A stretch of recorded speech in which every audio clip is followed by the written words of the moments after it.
Hello mga bosses, this is Boss Rod, and for today's video, pag-uusapan natin ano nga ba yung top 3 areas where vibe coding shines. Kasi baka isipin nyo, ito na naman si Boss Rod, vibe coding, hate na hate yung vibe coding. Well, basically, hindi ko naman hate yung vibe coding. I just understand where the boundaries is. Saan mas better si vibe coding and saan hindi better si vibe coding. So, ano pang hinihintay natin? Let's get started.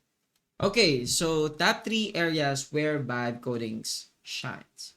So, ano yung first? The first one, basically, is rapid prototyping or creating ng MVPs. So, dito talaga pinaka nag-shine si vibe coding, no? For example, kung mahilig kayong sumali sa mga hackathon, di ba? Usually, ang nagiging problem sa hackathon is, pagka may naisip na kayong ideas, kailangan nyo pa siyang i-code manually, no? Ngayon, pagka sasali kayo ng hackathon, mas madali na. Kasi, ang kailangan nyo na lang is yung ideas nyo and then paano nyo isosolve yung problem based dun sa hackathon na sinalihan nyo. And then, iba-vibe code nyo na lang yon. And also, mas mabilis rin mag-scrap ng mga ideas nyo. No? For example, na hindi best fit yung first idea nyo, binibe code nyo. Kung manually coded yung ginawa nyo doon, ngayon, pagka may bago kayong ideas, ang gagawin nyo is magko-code na naman kayo manually.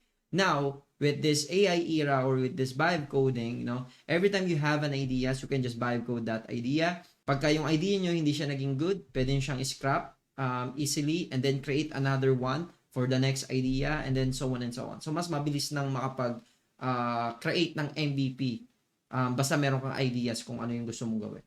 Number 2 is yung mga solopreneurs, yung mga solo founders, mga designers, or any individuals na walang software engineering skills, no? So usually meron silang mga ideas na gusto nilang i-turn into product, no, na before nahihirapan sila doon kasi nga kailangan mo pa ng mga tao para gumawa ng product para sa iyo. Ngayon, meron ng vibe coding na tinatawag na ang kailangan nyo na lang talaga is yung ideas nyo and then iba-vibe code nyo lang nyo para ma-turn na yung ideas nyo into a product or MVP.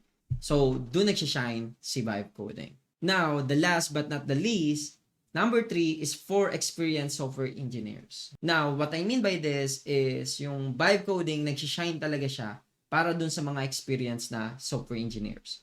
Kasi nga, they already understand what is software engineering, how software engineering works. And now, gusto na lang nila mag-execute ng mas mabilis. So, nagsishine siya for experienced software engineer. So, meaning, for me, in my opinion, so kung mga bago pa lang kayo, it's better na wag muna kayo mag-start ng vibe coding. Start with learning the core concept, the basic fundamentals, learn the basic software engineering first before kayo mag-vibe coding. So for those beginners na nagpo-pursue talaga na maging software engineer in the future, vibe coding is not for you for now, no? It's too early for you na mag-vibe code kayo. Kailangan nyo muna mag-learn ng software engineering skills. Kasi nga, at some point, pag alam nyo na yung ginagawa nyo, malalaman nyo na talaga yung boundaries where to vibe code and where not to vibe code.